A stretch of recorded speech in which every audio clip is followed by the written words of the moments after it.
What's up, Badge Brigade? Oh, I went to the 3 box right away. What a mistake. Hold on. Yeah, hold on. Get the bros out of here for a second. Oh my Get the bros. God. I need my solo FaceTime. I can't be slipping like that. Are you kidding me? Go off, King. All right. Hey, we're coming off a good news, bad news kind of day. I'm gonna lay it on thick in both regards. Good news. New me. And friend of the show, DJ Mitchell, taking down Underdog contest last night. DJ Mitchell won the NHL. Numi came second in the baseball. Nez was flirting with the baseball. Numi came second in the golf as well. So we got good news there, but then a little bit of bad news because we want our boy to take down that first place prize. But such is the nature of these contests. Bad news. I done messed up and scheduled the show at the same time as Pete again. That's on me. That's on me. Good news. Pete giving us a nice shout out last night. Very kind words were said about us on the ship chasing. Bad news again. Tomorrow, we were going to have potentially the head of winning and Pat Corain on the show. But Corain has to hang out with some guy named Matthew Barry on television instead. I don't know what kind of career move that is by him instead of coming on the Badge Bros. That seems like a huge step in the wrong direction, Pat, but we'll be happy to have you back anytime, buddy. And head of winning, we haven't name dropped him yet, but you guys know who the head of winning is. He's got to attend a Yankees game tomorrow, and we're hopeful to get him on in the future here. So a little good news, bad news, but the good news is tomorrow, Friday, 9 a.m. Pacific, 12 p.m. Eastern. Mark Garcia is going to be here, and we're giving away stuff. We have got 10 one-week season, 1 week passes to give away to our loyal viewers. It's going to be a lot of fun. It's really nice of Mark and Jam to Win to reach out. We're always talking about the scroll. We're always talking about the edge. We're always talking about the content that they're providing.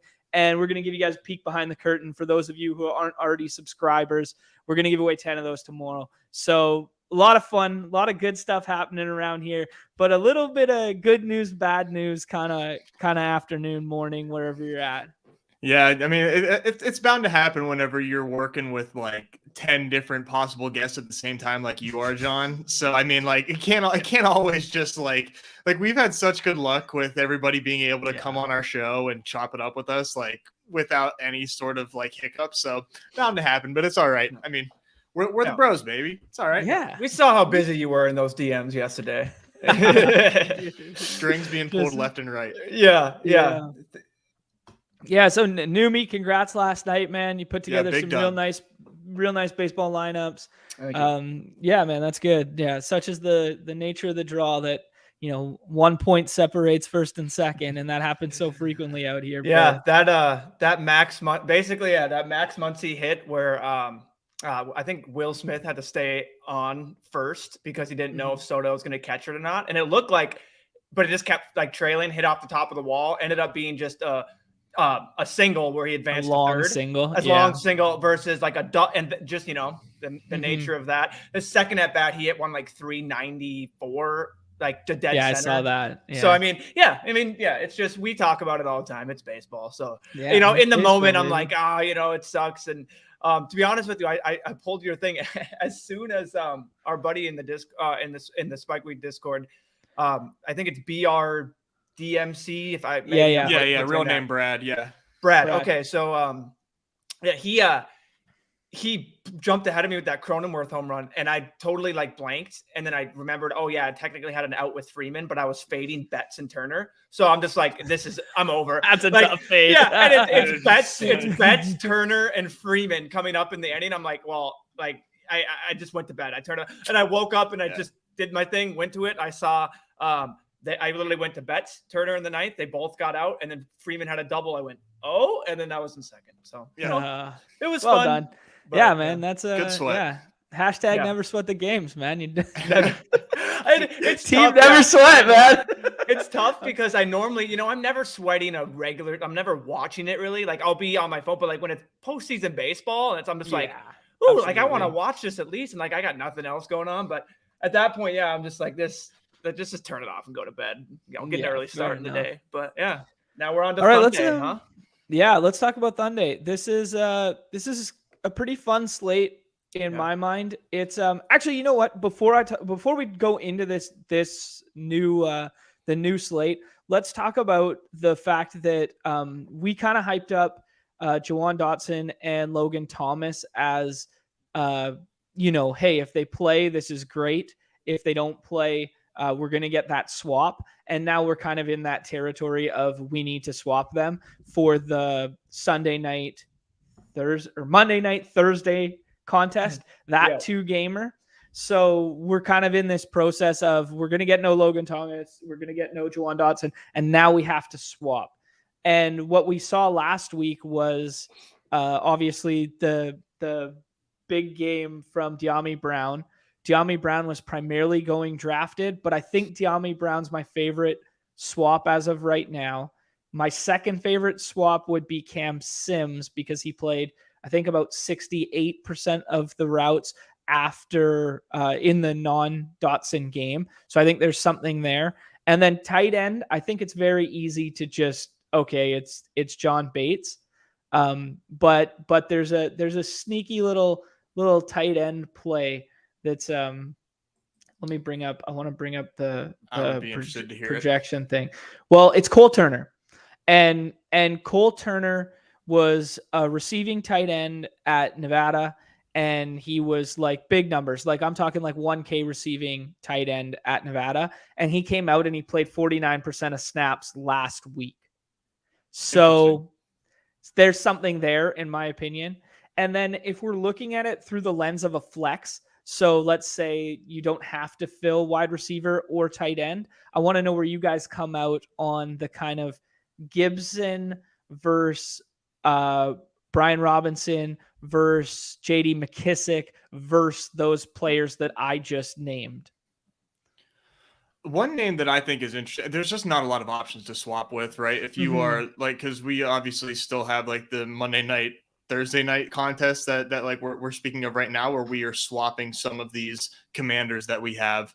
I think someone interesting that probably is not going to get played a lot is N'Keal Harry, who the Bears acquired in a trade, and he's active, not on the injury report, so he's going to play. So, and they're slowly, but not necessarily surely, starting to throw more with Justin Fields. So that is for me like somebody that I'm probably going to try to swap to just for the uniqueness play. I highly doubt he's been drafted very, very often, if at all, truly. That was kind of my same thought with Cam Sims and Cole Turner, but I really like that shout as another name to throw out there on the other side of the ball, where perhaps you have a Fields stack and you're trying to swap into that or something of that magnitude. I think you're very sharp to say that because the majority of the N'Keal Harry news that we got came after that draft window, right? Right. Yeah. And I was not locked in on that at all. I was just looking at swap rankings, like who's a warm body that I can put on this team for Jahan Dotson. And here we are. Yeah. I'm in lockstep with that. I won't take up any more time there. That was going to be my call there. And I think Silas also pointed out in the chat too. That's nice. That he likes as well. Of course. Sharp dude. Go figure. Yeah. So way to go. Way to basically call it out before we can say it, Silas. No. Yeah. I mean, and I think this is a good segue to just jump into tonight's slate and talk about the new 2-gamer, because one of the games is obviously the same. But like when we're looking at this matchup in general, the pass rate over expectation for the Bears side has been tragic. Like it's just a run the ball thing, and they're going up against a pass funnel, and they kind of opened up a little bit last week. So if we're reading the tea leaves, maybe we can kind of, hey, let's see some more pass volume this week. But I don't know, that defensive line versus offensive line mismatch in favor of I keep wanting to say the football team or the Commanders. Football team is so much better than Commanders. It is, dude. Like it actually is. It's actually insane no that Commanders is a name. Yeah, I don't know. Yeah, it sounds like a CFL team. I'm not gonna lie. Hey, whoa, man. No shade, man. No shade. Come Hey. on. That's the league, man. Actually, you know who's nasty in the CFL whoa. that's on the BC Lions? Lucky Whitehead. You guys remember that guy? Oh yeah. Yeah, course. Lucky Whitehead with the Cowboys. He's actually like good in the CFL now. Hey, you can see it. There was glimpses of him like maybe being good in the NFL. I remember it. Yeah. There was a guy that actually played on the BC Lions that I used to play poker with all the time because they didn't get paid very well. And like he played a couple years in the league. Like he was a really big star at Oregon or Oregon State, one of the two. And then he played for the Chargers. And then he was like drafted, played for the Chargers. And then he came up here and just played for the BC Lions. And now he's on like TSN, aka the ESPN affiliate up here. And his name's like Davis Sanchez. And we just used to play poker. I mean, I'm talking, we played poker 5 years together, like going to and from like Vegas and LA and like all this shit. And like just hanging out. Yeah, it was very funny. And now he just like every Thursday night football game, he's just like on my TV. It's so strange. I'm glad he's found greener pastures, so he doesn't have to grind poker like an animal. Exactly. Like an animal. Thanks, man. Hey, we all know what we are. Yeah, that's great. Yeah, people John knows everyone. No, man, poker's an interesting walk of life. Like you meet like a lot of cool characters. Okay, here, hold on. Let me bring up this because you guys just sent me a draft board. I didn't even read what you said, but just a draft board just to give us a little glimpse of tonight so far. May have to zoom out just one. So this one was interesting. Maybe not like a great example of what to expect in these draft rooms, but if somebody's gonna go double tight end and take John Bates from you, like that's really gonna suck. Like our boy Brad was in this draft with me. He grabbed like the backup tight end for the Eagles, who I don't even know is like actually like played a snap.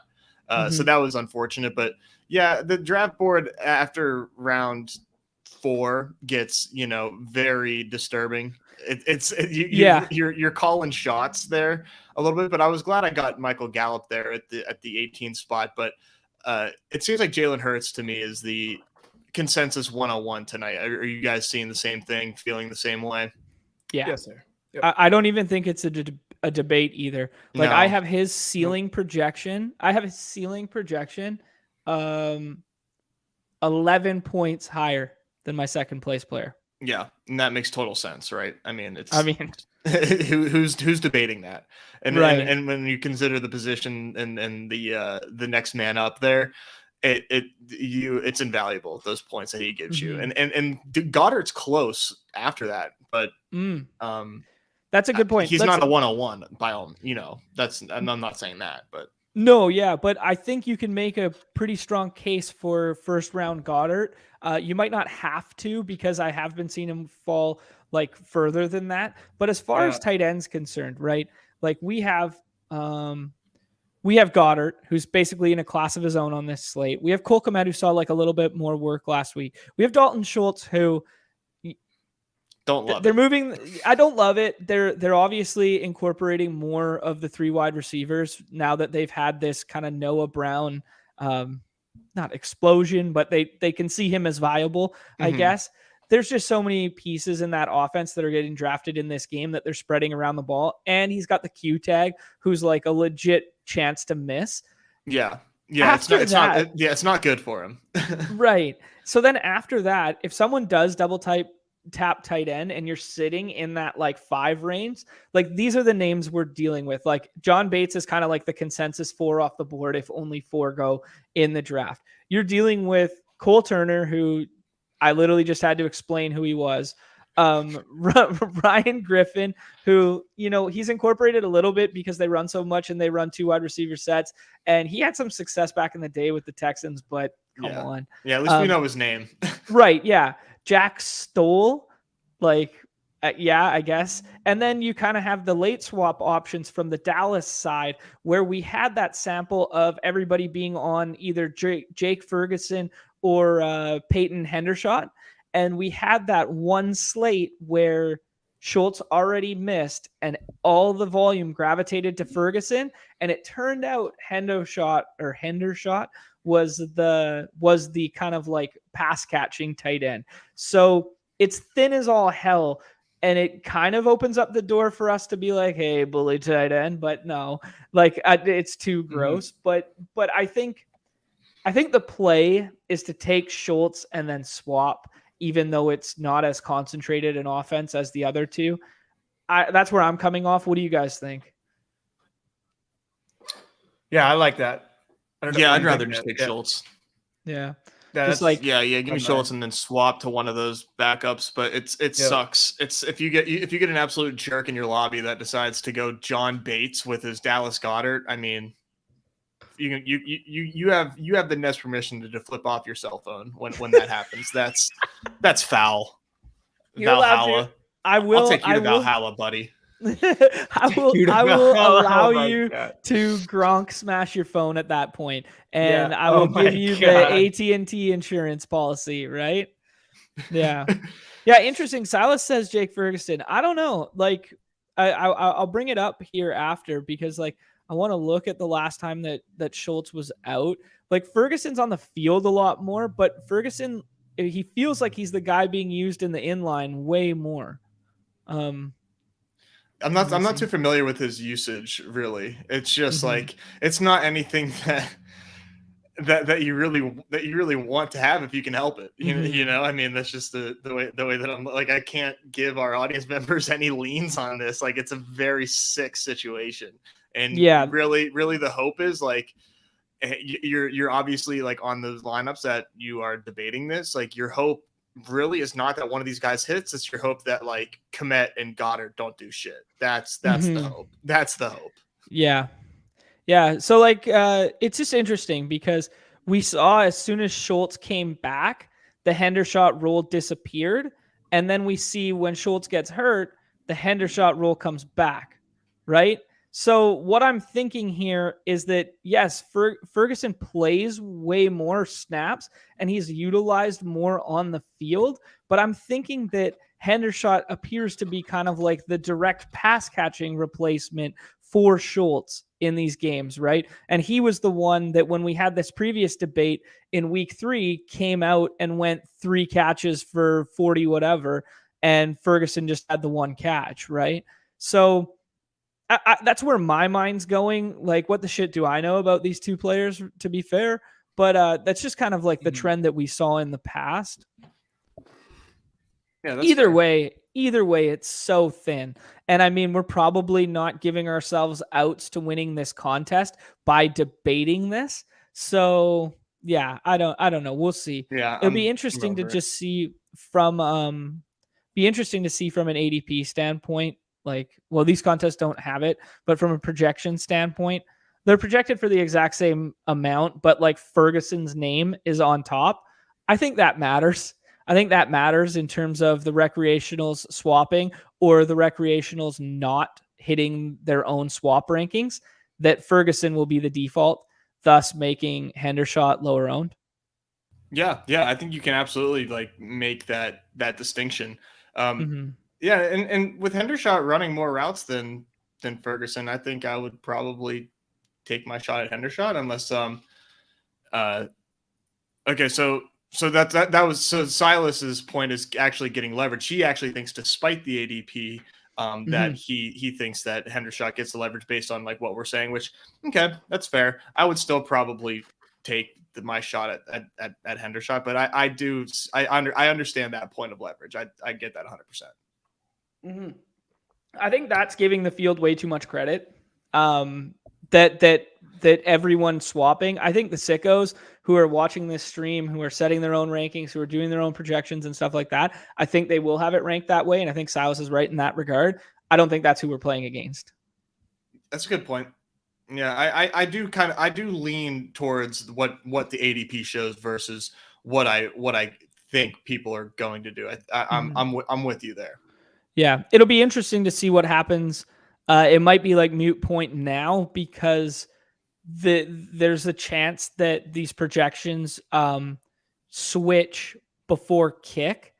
Like, you know what I mean? Like the projection models as like Schultz gets ruled out. So the default projections on the site, though not impacting a draft, impact the swap rankings because they get amended on the back end. And then we get these two rules flipped and then Ferguson becomes leverage. So yeah, I mean, a long way of saying, hey, you could probably just play whoever is not ranked higher on when's this game? Sunday night? Sunday night, yep. On Sunday night. So on Sunday night, you look in your swap rankings tab and you just play the one who's not higher because the one who's higher will be the default swap for those who didn't set rankings. Yeah. Yeah. That's how I would look at it. Mm-hmm. Yeah. I like and always remember, shoot your Hendo shot. You miss 100% of the Hendo shots you don't take. Just remember that. Just always keep that in the back of your mind. Could also miss 100% of the Hendo shots you do take. We'll find out. Oh, that's good. Okay, so we're kind of in lockstep here by just saying like, Hurts is on an island and Hurts is the guy on this slate. Now I think there's a really big debate that we can have on kind of where we go with the next 5 picks, something like that. Yeah. Where are your eyes going, Numi? For the next 5 or just my 102? Yeah, 1 or 2. I like AJ Brown as my 102, and then I like CD, although I understand Goddard, but to your point, Goddard's been falling into the second round, and I got him in the 3rd round in one of mine. So like, I guess I'm just gonna try and play that game, even though it's gross because I want most likely to have Goddard. But yeah, for me after Hurts, it's lock up AJ. The thing that I mean, I do like CD, but it's like CD and Devontae are kind of like almost 1A, 1B. It's just CD's target share and just volume is great. It's just the fact is he going to get the slate treatment? And how much does that matter? Is kind of working that in there. It's just, I know like the wide receiver matchups basically for AJ Brown and Devonta Smith are pretty good. So one thing about the Schultz news associated with CD is that CD's kind of expected volume and targets and the way he lines up will be better without Schultz because he'll move into the slot a significant amount more. Good point. Yeah, it's a good point. I'm trying to find the point total. So the point total for this game is 43.5, which I think that's fair. I've seen it. I've seen it at 37.5. What the? And that was... Oh, sorry, not this game. I'm talking. Sorry, the Washington. Chicago one. Okay. Yeah. Okay. Sorry. That would be great. I'd hammer that over. But for what I have on I have 38 for the Commanders and Bears, which as we would expect. But I like just looking at this slate. We're kind of like trying to create our own ADP here. I wouldn't reach on Wentz necessarily. I think I have Fields and Wentz in my eyes very similar. If not, I actually like Fields a little bit more.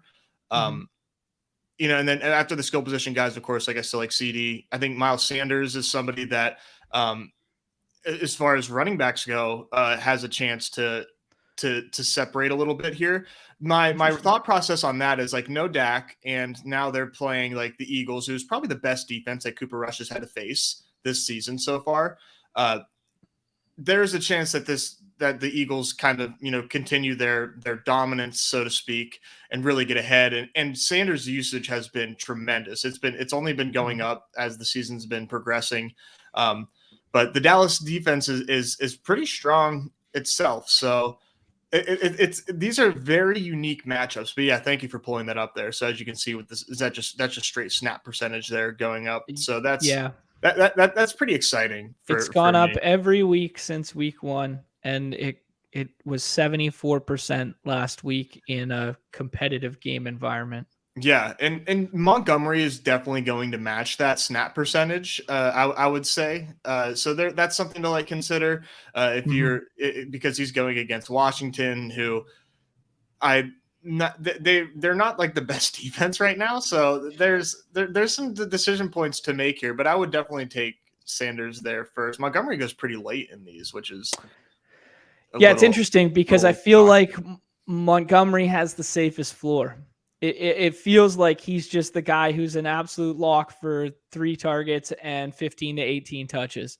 Like it just feels like if I'm painting a narrative of this slate, Montgomery feels like the Josh Jacobs of this slate, and Miles Sanders feels like the CEH, where everything has to work in the offense's favor for Miles Sanders to be the piece you need. Whereas David Montgomery can be on the losing team in a losing environment, and he can still get the volume to get home.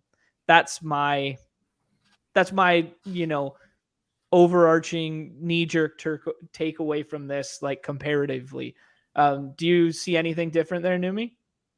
No, I like that. That's a great point. I mean, we saw, and was it last week that Montgomery came in and they kind of like held him out for a bit, but he still got like his. Yeah, he still played.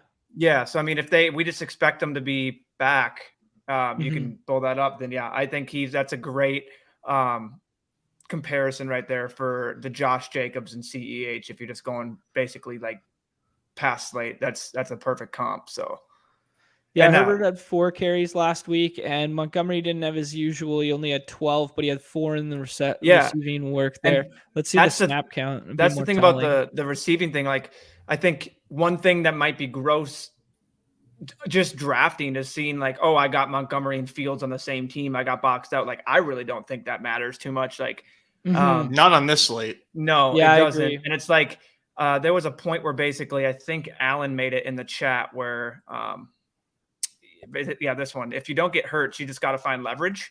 Yeah. So I mean, so I think just going on with that, it's just it won't take up. I love David Montgomery. I think that's a great comp with Josh Jacobs. And that was basically after he was kind of after AJ Brown. It was I didn't say it, but it was kind of like I'd like to have one of those wideouts, but I've went David Montgomery in my couple drafts I did here. And I just, if he felt like such a safe for Nez's favorite, put it in the jar, a nice safe floor. So yeah, that's mine. Yeah.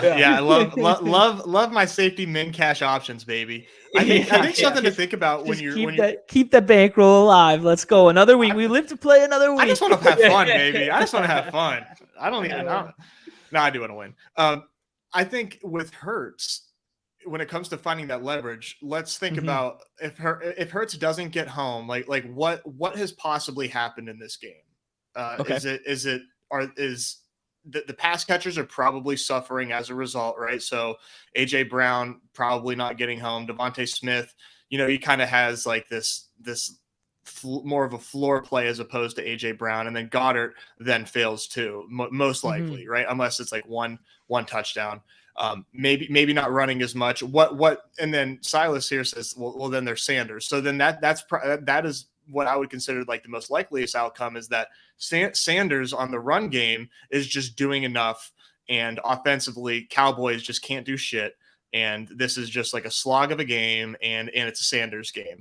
And then on the flip side there, then now you're looking at your pieces in the Washington and the Chicago game. So to that, I would say I would probably not want Cooper Rush if as far as leverage off Hurts, because I'm just probably going to fade Hurts. But alternatively, if he doesn't get there, it could just be because of the fact that he's not running as much. It's just like interesting. So like what is happening? And I guess you could the most direct leverage is like Sanders and then Dallas pass catchers, I guess you could say. Right. Yeah. If they're like up, then like it's just such negative game script. So I would my biggest play there would be Sanders. I'm trying to think like, is there a possibility where, okay, Hurts is going off, shit, what is our play there? How do we get leverage if Hurts is good? And is like, if you do we say GG, or do we then look at like Cooper Rush and say like, right, I really think Hurts is a good play. I think Hurts is actually going to move the ball. Then you should be telling yourself Cooper Rush then has to catch up. So that would then be your leverage. So I think you just have to kind of like pick your poison there. Is Hurts having a bad game and now you have leverage off those teams, or is he having a good game? Maybe I want Cooper Rush and I'm betting that he can keep up, because he's shown glimpses. His box score looks bad. His last week's box score looks bad, but he has looked okay. So if we paint that from a draft slot, then, and we paint that from a draft slot, and we concede the fact that Hurts is the 101 every single time, and we're building out of like the 103 or the 104, and we're like, hey, we have to leverage off that Hurts script. I mean, we could start something like this where you take kind of like the most projectable piece in the Chicago game in Montgomery.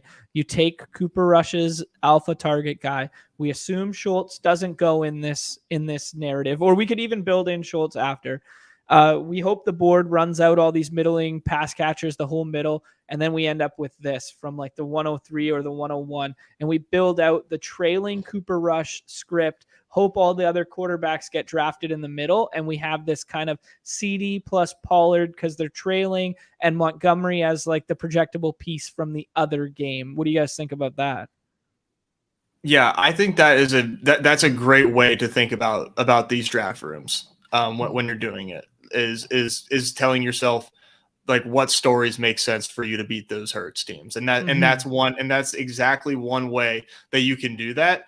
And it's definitely important to think about these things if you are trying to take home first place. Is that is probably like your number one opponent there.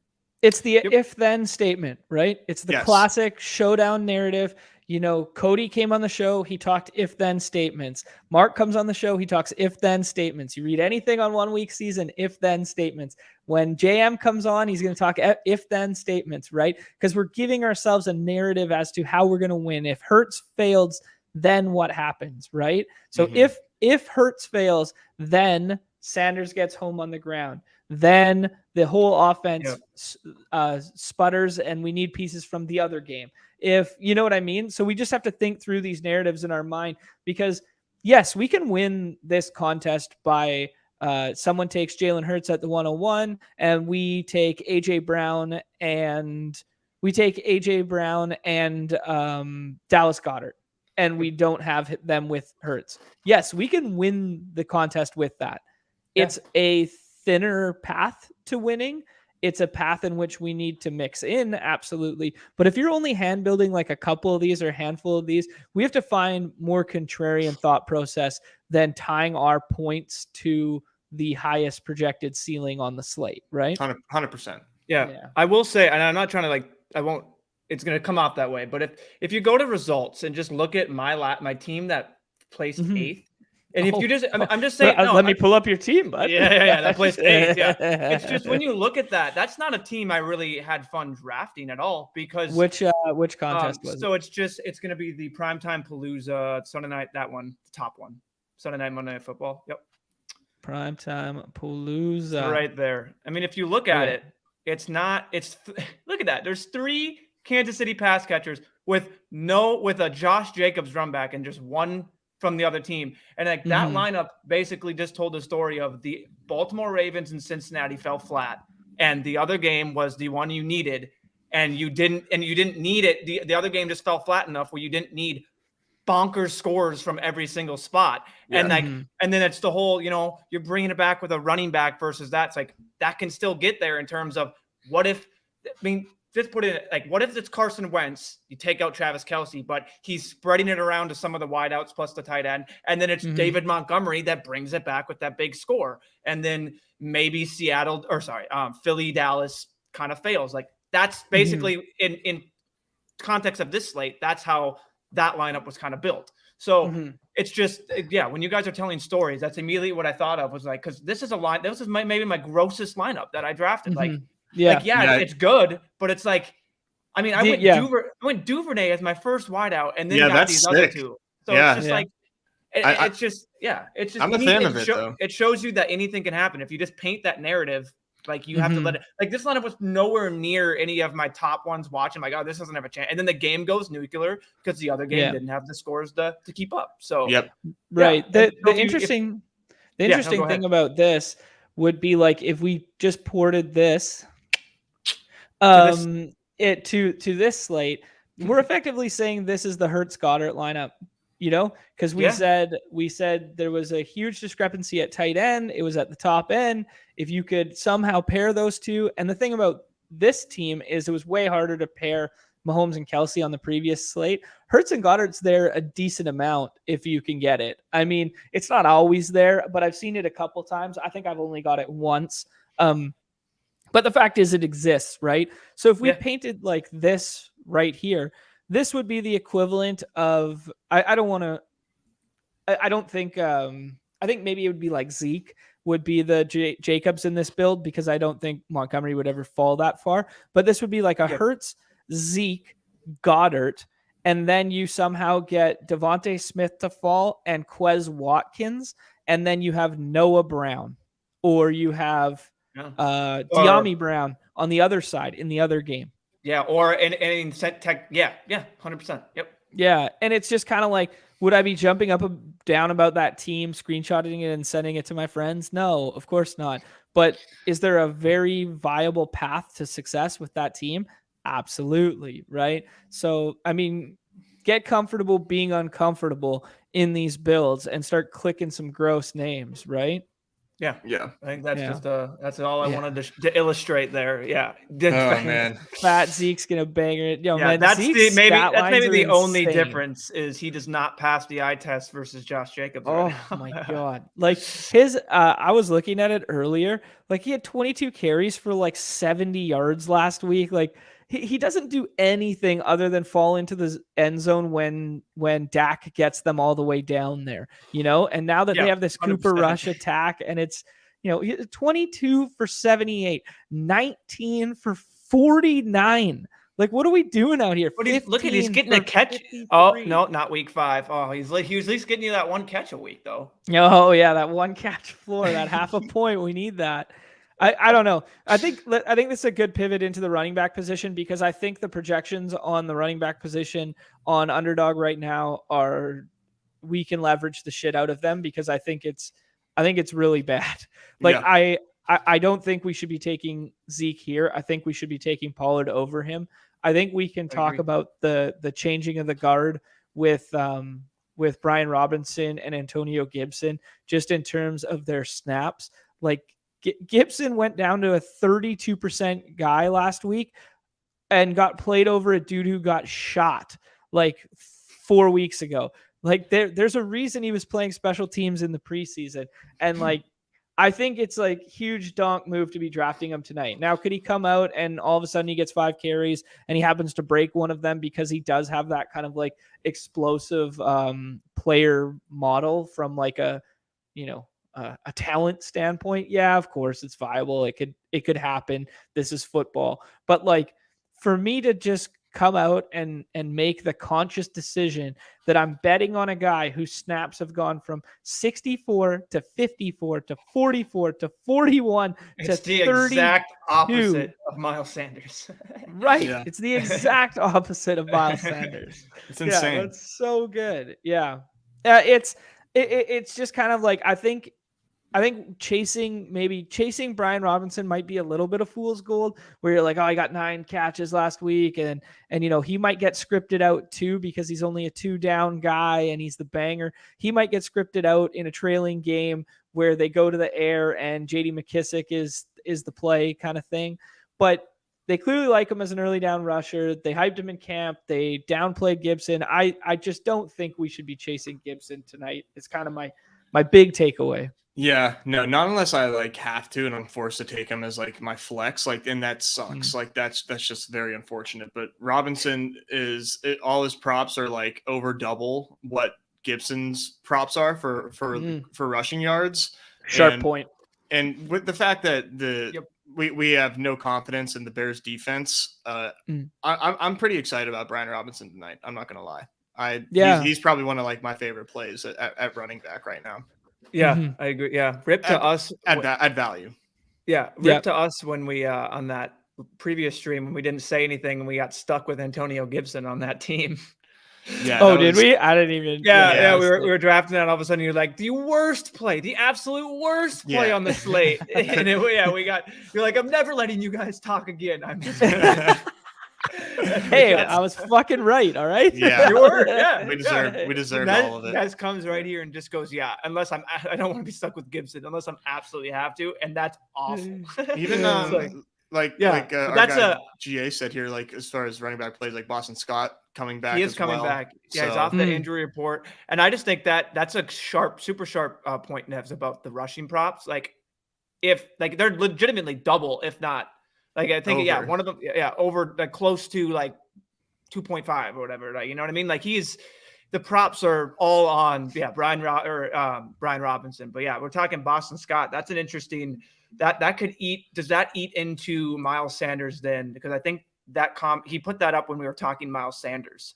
So do we go back to those game logs of when Boston Scott was there, and do we expect kind of that? But I mean, when he got those goal line plunges, was there week 1 or week 2 when he put in at least one? Yeah, he put in one in week 1. Yeah. But I mean, it looks to be, if But you that just was look a at the big snap, it's blowout still versus- Miles Sanders is getting the work. You know what I mean? Like, and so, but that definitely does, it's an interesting little call. So Antonio Gibson or Boston Scott, if you have to pick one. Gibson. Yeah. Gibson? That's tough, though. It's a fact. It is. Yeah. I don't know. I feel like I feel like this hurts Gibson, Kenneth Gainwell more than it hurts Miles Sanders, obviously. Yeah. But I don't know. Yeah, that's so gross. I think I agree, like a little bit over Gibson, but it's just the fact that we have to stop and go, oh, you know what I mean? Like Boston Scott or Antonio Gibson, like that's just the thing that's just kind of funny. So to be honest, because of this conversation that we're having, like, and how volatile the running back position could be on this slate, I really gravitate to like an anchor RB kind of build, and just one of these two, or maybe mix in one of these two, and then mix in Elliott if he falls. I'm not taking him in the second because there's just way more pieces I enjoy more. But like, betting on volume is never a bad play, especially on a 2-game slate. And I imagine if this was DFS, I think it might be a little bit of a different narrative because people would be a little more apprehensive to play Zeke. And I think he might come in under owned on like Sunday night in Showdown or something like that, because people are just going, oh my God, he's done nothing. Like, this is gross. And maybe there's a bit of leverage there. In this contest, when he's 100% drafted, like, okay, I'm fine fading. Unless I get him at a huge discount, I'm fine. Yeah. And if you just go like offensive line and defensive line, like it favors Philly's defensive line a lot. So it's just is he going to have the room? Like he's just got to get there on pure volume, which I guess he can. If it's going to be a guy, it could be Zeke, but he hasn't shown it, and he has to fall into the end zone for you. To me, it's like those top 4. I almost want to leave a draft with one of those. You know what I mean? It's like those top 4. Like I'm really trying to prioritize like it. That's almost more like, this is kind of like the tight end position for me right now. It's like I really want to make sure I get one of those. Like and otherwise, I think there's a pretty steep drop off. Maybe that's not playing it right, because like these other guys could easily just go in there and vulture it. But that's just how I see it. I tend to agree. 4. Yeah, the thing about the running back position is obviously the scoring and the vulturing. It's the snaps not being 100%, like the wide receivers and that sort of thing, and certain guys playing certain scripts. But I think what we have to be very mindful of is, I think Brian Robinson and I clicked on Antonio Gibson's sketch, and JD McKissic are kind of like interchangeable in certain builds. Like not interchangeable. How am I saying this? They're interchangeable in wide receiver heavy one running back builds, but they paint a completely different game script narrative. Exactly. Yeah. So I think we have to be very mindful of that if we're building a Carson Wentz team with Miles Sanders, for instance, and say we start Wentz, Sanders, and then we somehow get Terry or Samuel to fall back to us, or even if we just have Bates in the tight end, something like that, where we have this kind of mini game stack where we're on the pass catching side of Washington and we're on the run side of Philadelphia, I am far more apt to mix in JD McKissic than I am Brian Robinson, if that makes sense, my flex, because Yeah, so I think I think that's what makes this specific slate fun, is we can really think through these things and talk through these things with so many running backs at our disposal, right? Yeah. Yeah, No, and 100%. one thing that I as far as ADP goes that I think is a bit of a discrepancy, not by much, is the where Khalil Herbert is relative to Gibson. Like I would swap Okay. Gibson and Khalil Herbert personally. Interesting. Okay. Yeah, sure. Yeah. Just based on like what we've seen like talent wise and Yeah. like and the way that they're used, like Gibson's role is so ambiguous right now, whereas Herbert and Montgomery, that's their backfield period. It's those two. Right. And your hope is, if you like have to take Herbert, is like he happens to get in the end zone like once and like pays off. But Herbert has a higher rushing prop than Gibson does right now too. So it's just something that I would much rather have. The Nuggets. Let's say something just to that, because I think it's a really sharp point that you've brought up twice now. Sorry, I'm looking for I was looking for the O-line. Those are on Underdog, by the way, that I was finding those.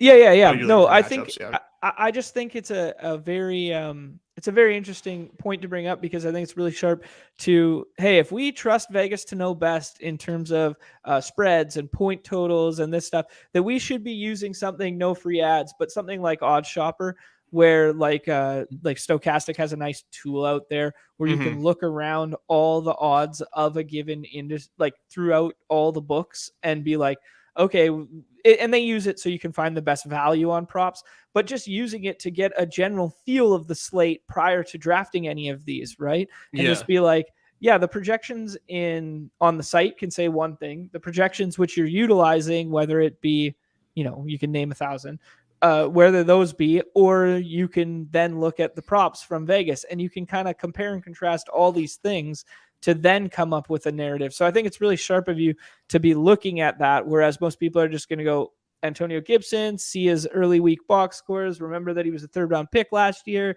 and just start clicking him, where Vegas is like, hold on a second, we're 6 steps ahead, right? Yeah. Yeah. Even if it's just like a tiebreaker for you, just definitely something to keep in mind. We should hop in some drafts here. Is there anyone of note that you wanted? We talked about the N'Keal Harry thing. Is there anyone else of note that you want to mention on the wide receiver side before we start? I think we kind of nailed the fact that it's like these alphas up here, then kind of interchangeable alpha with, like, depending on game environment. And then these two are kind of in the tier of their own that are usually getting paired with Wentz.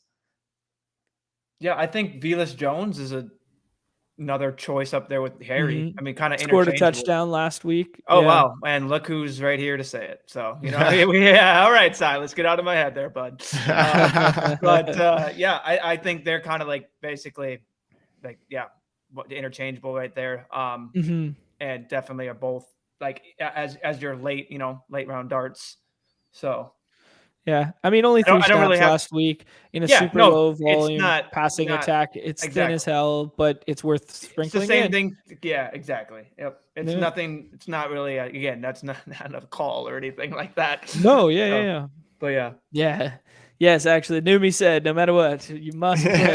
Yeah. If there's one thing to take out of this entire stream, it's Velus Jones at the 101.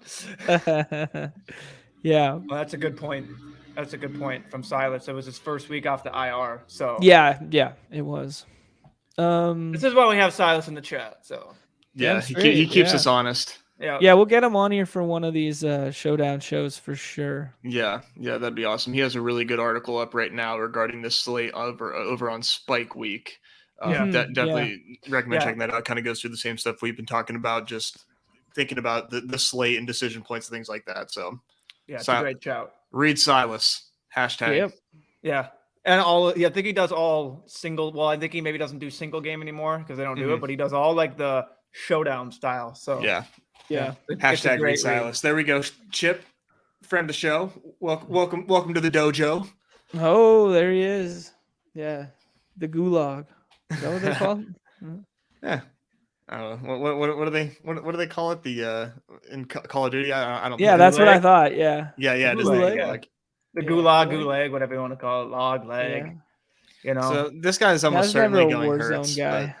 Yeah, I haven't played. I in was for a forever. bit, but Apex had my heart until I went full content, bro. Yeah, I don't got time now. I'm Full grinding the industry. D-gen. Yeah. I'm all in.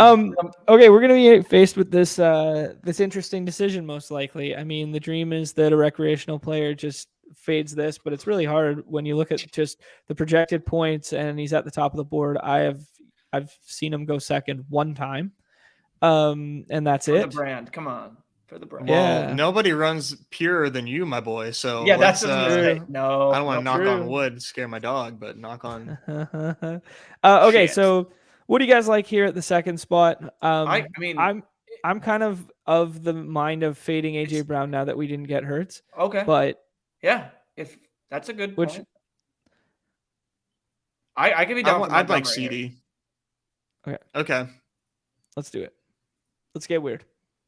I would be technically. I think I was on AJ Brown. I think you were on CD, and he was like, you know what? Let's just take David Montgomery. Let's get different. Let's get a little different here. Yeah. Yeah. Actually, I can tell you. So your point from a raw point projection standpoint, I have. Okay. Do you guys want ceiling or you want raw? Give us both. Give us it raw. Okay. Raw point projection, I have CD higher. I have CD, then I have Montgomery, then I have Sanders, then I have AJ Brown. And from a ceiling projection standpoint, I have AJ Brown, then Sanders, then Lamb. Okay. Now this is where I kind of like Miles Sanders, right? This is where we get double leverage. That's a good. Damn straight. And then we have our free pick at Wentz on the way back if we think he's in a tier of his own at quarterback too. So like we could take Wentz here, and then Samuel probably won't fall after that. But I think Wentz with the tight end pairing that we're setting up right now makes sense too. Are you on a level draft here? I'm down for Wentz here. I'm also down. What do you like, Nez? I would probably rather go like a skill position. Okay, pick some names, guys. Samuel or Mooney?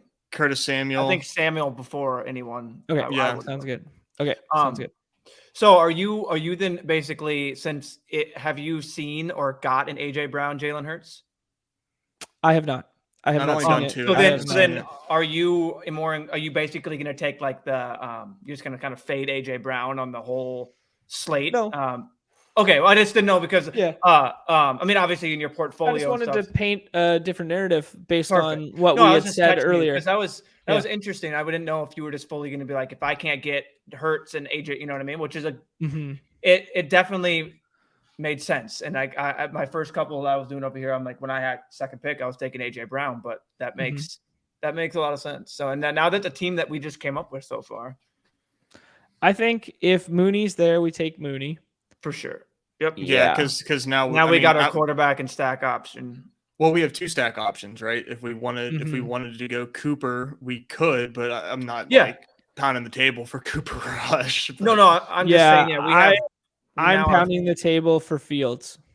Yeah, like I'm pounding the table for Fields on the way back here, like a lot. Sure. I really think that just the ceiling difference between Rush and Fields is like a big difference. I don't think the ceiling between Wentz and Fields is all that much. Like I think it's a pretty good passing environment, but I genuinely think Wentz is very hurt right now. Like I think he's only playing. Say again. Yep. I was just gonna say, do we want to do that now since Chip still has a QB to take? Yeah, for sure. Yeah, okay. Because if you let Fields go, Fields never comes back. He's never the last quarterback take. The only saving grace would be if Chip had CeeDee Lamb, but we have CeeDee Lamb, right? Mm-hmm. So, what would be the icing on the freaking cake here is if we could get some of these ancillary weapons to come back to us. That would be. I don't want to give the blueprint to our opponents here, but I already did, so it's too late. I'm still learning, man. You know, it's still. Being a streamer, bro, you know? Yeah. It's a different life. It's a different walk of life. So from the 2-hole for our audio listeners, we went Justin Fields, Miles Sanders, CeeDee Lamb, Curtis Samuel with 2 more picks to go. No, 1 more pick to go. We had one more pick. Mooney. Oh, yeah, we have Darnell Mooney as well because we are insanely good drafters. Man, you just literally named off a winner. I mean, did I not? Team. I have one team that's AJ Brown, CD Lamb, Terry. Oh wow. Yeah, but That's sick. But it's like dust everywhere else, obviously. Yeah, But well, just kind of fun. Yeah. 3 30-point games. You know who's to say? Oh, he took fuck Turner yeah. for us. Let's go, Dab K. Our boy DABK. Hey, yo, shouts to this guy. I like that pick a lot. I really like that pick. I don't know who this guy is, but like I'm Clearly not wants him listening on to the show. Now and we're gonna try and get him on the show. I'm not listening even to like your advice. like I really like the fact that they both ran the same amount of routes last week. He's going to be way lower owned. He gets him as part of a Carson Wentz stack. Like I think that's where like, you know, raw projections and numbers are always going to tell us Cole Kmet's the better play this week there. But in his given build, that made a lot of sense. And I give big shouts to that. Like a lot of people don't have the stones to do that and click that. They go like, oh no, I can't do it. Cole Kmet, right? Like he's giving himself outs at winning right there with like a Carson Wentz triple and a very unique back end piece, right? Yeah, no, that's a really good point. I'm on Bates now. I just gave him a little bump ski in my swap rankings for the on Turner or Bates or left. Bates, or Turner rather. Turner, yeah. Oh, look at this! A couple quick fingers, and we end up with a badgeless room.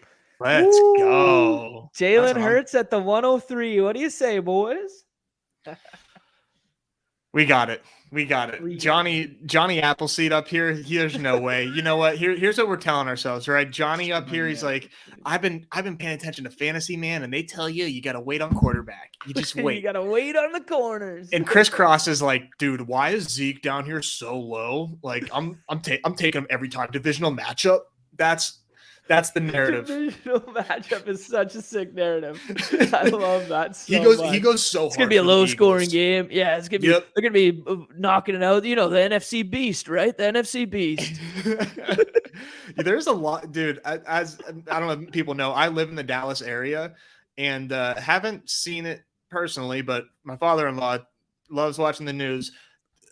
People in Dallas like are calling for QB controversy, and damn it, Johnny. Come on, dude. You gotta, don't you know? You gotta wait on quarterback. Yeah. But there is like the people there isn't, but David Montgomery, 102 fellas. Look what John's done. Wow. Yeah, we're pushing narrative out here. Okay, let's take the unique wide receiver. Yeah, that's a unique third pick, I believe. Yeah. Let's see what happens here. And we can end up with you know what's one thing I do not mind at all is pairing these two together. So pairing Brown with Sanders, I don't mind at all when we don't have Hurts. I think it makes a lot of sense because you're basically saying all the rushing production and those goal line rushing scores go to Sanders, and Brown gets home on the air volume. He goes for a classic, 8, 1, 12, and 1. And Hurts doesn't break the slate because he only has one touchdown. He still has 300 yards, but he only has one touchdown, right? Mm-hmm, yeah, and you can just say Brown's running hyper efficient per usual. So CD's here. Guy. He just said, you know what, we're gonna take the tight end. It all goes through him plus the rushing production. There you go. Love that. I mean, slight positive correlation between same team tight end and same team running back, given the context of a certain slate. But yeah. He was like, "Oh, I liked everything you just explained there. Might as well do it myself." Cooper Rush triple with the Goddard bring back. Yeah, I love it. Go. I don't mind that at all. Let's picture this, right? Just like how awesome would it be from a narrative standpoint? This is the week before Dak gets back. Ooh. Cooper Rush in negative game script, and he just he loses, but in valiant fashion, right? And he's lighting it up with he's like Gallup touchdown. CD touch. Oh man, could you imagine what the rumblings around this area? I got boots on the ground. I'll tell you guys. I got boots on the ground. Do you guys like going Pollard here, or would you rather set up some outs to a Mooney stack, or we could go Brian Rob? Like I think every pick is fine here. What do you guys like? Yeah. It's like pick your poison. Numi, I'll let you. I'm fine with Tony P here. I'm fine with Tony P. Otherwise, Mooney. Okay. Whatever one you want there. But I'm totally fine with Tony Pollard to get that running back. So that's what I think too. Yeah, So- and I kind of like pairing Pollard with Lamb more than I like Zeke with Lamb. For the complete Yep. inverse narrative of what I just said previously. You know what I mean? Mhm. Like the reason I liked Sanders is like I think they're going to score a lot. The reason I don't that I Who's prefer available at Pollard. tight end here? Sorry. Cole Kmet, Dalton Schultz, and then the Washington guys and dumpster fires. I don't want to completely rip Silas's play, but okay, you want Wentz. I was gonna say maybe we just go a little Cooper Rush and we take Gallup, but Ooh, okay, sure. Fine. can I talk you into a good time? Yeah. I mean, I don't like it as much with Pollard. I would have much preferred it if we had taken Brian Robinson or waited on Brian Robinson. Okay. I think I much would have preferred to take the Wentz value there, take Wentz and then pair Wentz with our tight end. Yeah, you just talked us into a bad build. I'm sorry. Yeah. No. Think about it, man. What if this is the Brown blow up game that leads to some negative game script for our Dallas Cowboys here? I mean, we have outs. We have outs. Okay. The problem is though, in doing that, is we've kind of left ourselves with only Schultz at tight end because this player right here, Mr. Chris Cross, is probably going to now do exactly what we should have done and stack Wentz with the Washington tight end. Yeah, but it's Carson Wentz. Yeah, that's no fun. That's not. Pass rate over expect is kind of nice. It is. But yeah. It is. No, I feel okay. Oh, Now you took Schultz Schultz. goes. Yeah, I think I just kind of liked either taking Bates or Turner here. Nah, Do you for guys the have a brand, we're gonna preference? go Turner. I mean, you can't. Okay. Yeah. We're Ride, talking about ride your guy, baby. Yeah. Okay. Yeah, so we got ourselves a Cooper Rush triple, but one of them happens to be the pass catching running back. Kind of fun, kind of unique, kind of a huge burn job of our fun AJ Brown CD Lamb start, in my opinion. But yeah, definitely a team that can win. When this wins it. Yeah, it's all right, man. When this wins it, I'm donating the money to charity. We're gonna have to clip that. Cooper Rush triple. The money's going to charity. We'll have to tag Cooper Rush. Put it in Ezekiel Elliott's pot. Oh, you love to see it. You guys got time for one more? Yeah, I got time to rip one more. Let's do it. Yeah, let's keep it under the magic 115 there. And have you guys been hitting the Best Ball Resurrections at all? I have not. Closes today. The rooms are insane, and I mean that in like not in like a good way. Like, oh, dude, you're there's so much value to be had there. I mean, like just the most unpredictable rooms that you've ever stepped foot in. The ADPs are just ridiculous. Like Jared Goff goes in like the first 12 rounds. Who it's just madness. I got a comp for that. Last year in the Resurrection, I did a shit ton of them because I wasn't really doing the daily stuff and the prize pools were pretty small. I did a lot of them and I was kind of just I got burned by Trey Lance a bunch because I was just doubling down on the whole Trey Lance thing. Yeah. But no one cares about my fantasy teams. But one player that I would make a similar comp to was Sam Darnold. Sam Darnold was like QB5 through like the first 3 or 4 weeks.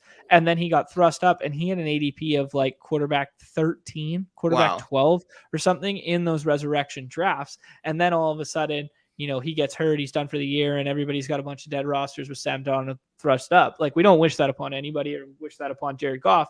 And I think Jared Goff's situation is very different, but I just wanted to make the analogy of like the recency bias on this quarterback play. Like, yeah, I like me some Geno and yeah, I like me some Jared Goff, but at the end of the day, there's still fucking Jared Goff and Geno Smith, right? So what in the hell happened here? Why can't we be second? Wow. Do you guys want to try and make this better? Yeah, I mean, Lord knows Silas is gonna take CD, but okay, but we'll do. Let's okay, fine. If we okay, never mind. No, they were just Let's giving take one it. of them. Yeah. All right, fine. Yeah. Sorry, Silas. You're not getting thought about Well, it. I think he should take CD and Sanders. Yeah, and then I think we get left with this. But then There's also a narrative to be spun that we can block out Silas on quarterback now and we can take Fields. So do we want Fields plus Montgomery? Like maybe not. We can get Fields after we take this pick though. No, I understand that. I'm just thinking I'm one fine pick with ahead. Fields Montgomery, but if you have another narrative, go ahead, do it. No, let's do that then. I'm fine with that. I guess I could do. I mean, I would be fine with Terry, Curtis. That would be my Goddard. I guess would be my only other. A Goddard. Would you be willing? Would you do Goddard, AJ Brown? If you don't have, I mean, obviously you're not going to have Hurts. That team should be thrown out. But like, would you do Goddard, AJ Brown then? I don't mind it.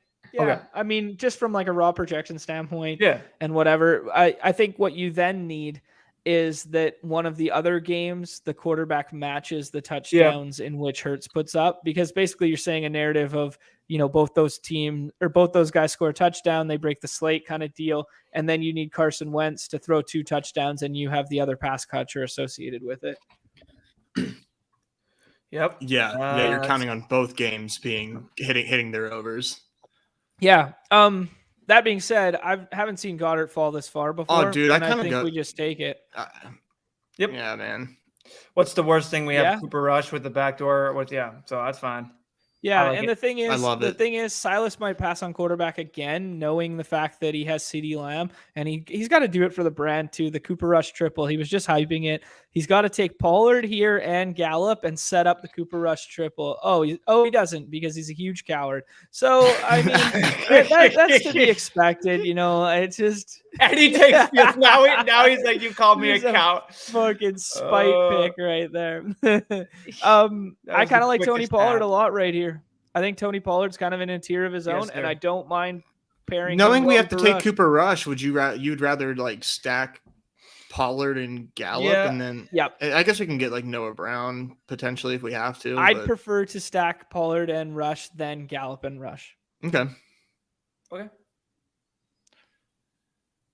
I mean, if Gallup comes back, I mean, he's definitely the pick, right? Like, is there any question there? Like, there's no, who would you right now? Are you taking? Okay, never mind. Yeah. Yeah, I think we confuse because Silas and Skylark have similar Avies in Underdog. That was Skylark. No, I know that. Yeah, I know Skylark took the triple last time, but in the chat he said this is the way. Silas said this is the way to the triple. So Mooney's a no-brainer here for me. Yeah, I don't think anyone could possibly match Mooney's ceiling out of these remaining names.